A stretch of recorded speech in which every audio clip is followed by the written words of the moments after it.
തിരുവല്ലാമല മണ്ഡലം കോൺഗ്രസ് കമ്മിറ്റിയുടെ നേതൃത്വത്തിൽ പോലീസിന്റെ അതിക്രമത്തിൽ പ്രതിഷേധിച്ച് പ്രകടനവും പൊതുയോഗവും സംഘടിപ്പിച്ചു.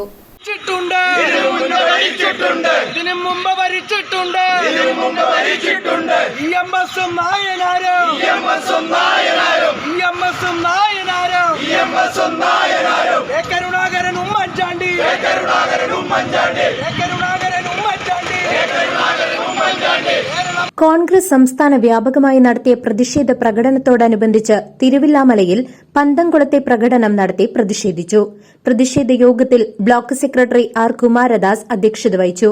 യോഗം മണ്ഡലം പ്രസിഡന്റ് കെ ജി സന്തോഷ് ഉദ്ഘാടനം ചെയ്തു. നേതാക്കളായ Murali, R C Prasad Vijayan, Ramachandran Vettukattil, S Murukesan, Mithun Muraleedharan എന്നിവർ സംസാരിച്ചു. എല്ലാ മേഖലകളിലും തകർന്ന് തരിപ്പണമായി കിടക്കുന്ന ഈ കേരള ഭൂമിയിൽ 1.5 കോടി വില വരുന്ന ഒരു ബസ്സിൽ കയറി നാട് ചുറ്റാൻ നടക്കുന്ന മന്ത്രിപുങ്കവനായ കേരള മുഖ്യനും അതേപോലെ തന്നെ അദ്ദേഹത്തെ അകമ്പടി സേവിക്കുന്ന മറ്റു മന്ത്രിമാരും അറിയേണ്ട ഒരു കാര്യമുണ്ട്. ഇവിടെ സാധാരണ ജനങ്ങളെ സംബന്ധിച്ച് ഒരു റേഷൻ കടയിൽ ചെന്നാൽ ഒന്നും കിട്ടാനില്ല, ഒരു നീതി സ്റ്റോറിൽ ചെന്നാൽ, ഒരു മാവേലി സ്റ്റോറിൽ ചെന്നാൽ അവിടെയും ഒന്നും കിട്ടാനില്ല. മൊത്തം കേരളത്തെ കുട്ടിച്ചോറാക്കിക്കൊണ്ടാണ് ഈ ദുർഭരണം കേരളത്തിൽ നടക്കുന്നത് എന്ന് നമ്മൾ മനസ്സിലാക്കണം.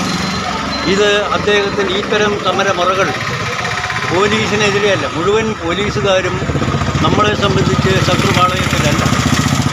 നീതി നിർവഹണം നടത്തണമെന്ന് ആഗ്രഹിക്കുന്ന പോലീസുകാരുമുണ്ട് ഈ കൂട്ടത്തിൽ.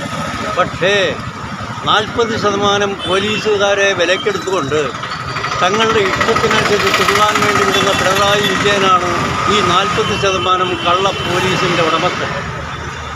അദ്ദേഹം പറഞ്ഞ് മുഴുവൻ അനുസരിക്കാൻ വേണ്ടി മാത്രം കത്ത് കിട്ടിയറിയില്ല. ഈ പോലീസ് സേന അംഗങ്ങൾക്ക് കൂടി ഞങ്ങളുടെ ഒരു മുന്നറിയിപ്പുണ്ട്. CCV news, Thiruvilwamala.